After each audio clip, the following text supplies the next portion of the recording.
Howdy friends, I'm making a devlog. It's for Garry's. So if you watched the last devlog, I said that this game started as a map for Garry's mod. Well, that's half true. It actually started as a map for Half-Life 2. And after pulling some data off of a more than long forgotten hard drive, I thought it would be cool to have a look around and talk you through my journey so far. Based on the metadata of these files here, I'm guessing that it was 2017 when I played the mod Transmissions Element 120, and I was blown away by the creative use of stock Half-Life 2 assets. Seriously, still looks great to me. So, I tried doing it myself. I go on Google Street View and pick a random house I think looks cool, recreate it using only assets from Half-Life 2. Obviously nowhere near the same quality as the mod, but I'm having fun with it. Around this time I'm also working on a little top-down proof of concept game in Unreal Engine 4, except the only concept I'm able to prove is that I have no clue what I'm doing. What the fuck is this tiny little baby game thing? Was called Hyperdope, a name created by an old friend of mine from the Conscript PSP days. It was going to be a top-down twin-stick brawler with customizable cybernetic stuff. The character persisted. You can see the old character here, and here's the new one, I think. That's pretty cool. We were stoked on the idea of switching out your penis socket for a big club or something and fighting guys with it. I don't know. Still might put that in. Somewhere along the line though, I gave up on figuring out how to make this UE4 version, the old one, and started funneling the ideas and world design into the Half-Life 2 map I'd been working on. I compiled the map to be played in Garry's mod and started hoovering up assets from other Source games that I owned to use in it.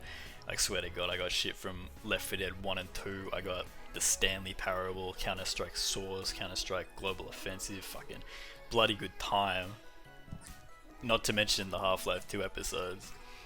And I keep banging out new buildings and areas from Google Street View or places I've been in real life, like this B&B in Japan I stayed at. And in the back of my head the whole time I'm thinking Hyperdope, yeah, this is for Hyperdope.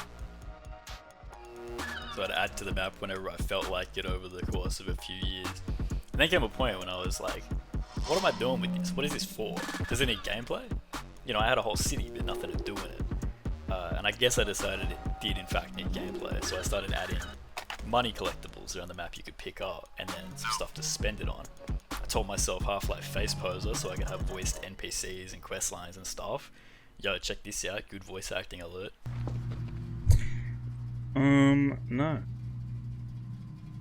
And what do you know, map runs like ass.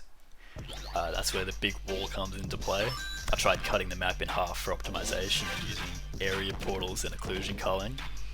I added fog and started replacing brushwork buildings with models, but I don't know man, I think it was just all too much for Garry's mod.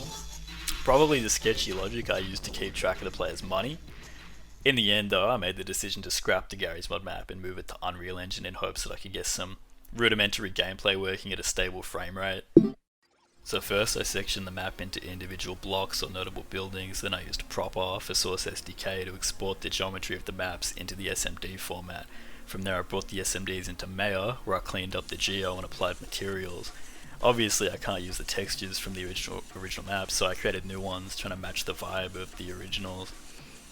Recreate all the displacements because you don't get those with proper, and repeat all this until you want to snuff it. A few Source Engine favourites were remade from scratch to be the same dimensions, like this cargo shelf and this fence, and probably some other stuff you might notice around the map. And I think this is the first character I created for Hyperdope standalone as a replacement for the custom Combine Elites I was using in the Gmod map. Show a side by side of the enemies here if you want. Beautiful. Started implementing all these features expected in a Half-Life 2 game, like I added crouching, the use key, footsteps, sound effects and stuff. I think I added a flashlight at one point, but that's gone now. Then I moved on to weapons, starting with this handgun that I made as an art test, and I edited it using an arm rig from another project of mine. Once a lot of the basic functionality was replicated, I looked at the gameplay loop and thought about what I would have added to the Garry's mod version if I could. I already had permadeath with a cutscene and dying. I already had permadeath with a cutscene for dying and everything.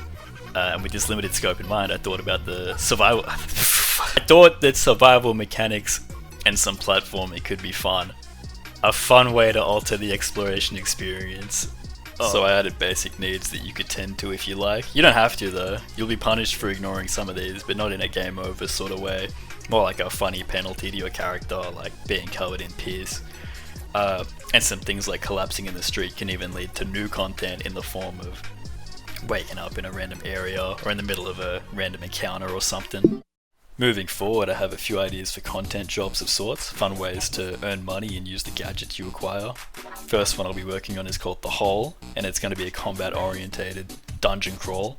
You or your safety bot descend into the hole and find out all its secrets. I'm definitely gonna show some of that off when there's actually some stuff to show. Until then, thanks so much for watching. Subscribe if you want, because next vlog I'm going to talk about the guns of Hyperdope and maybe the hole if there's some stuff to talk about. Bye bye.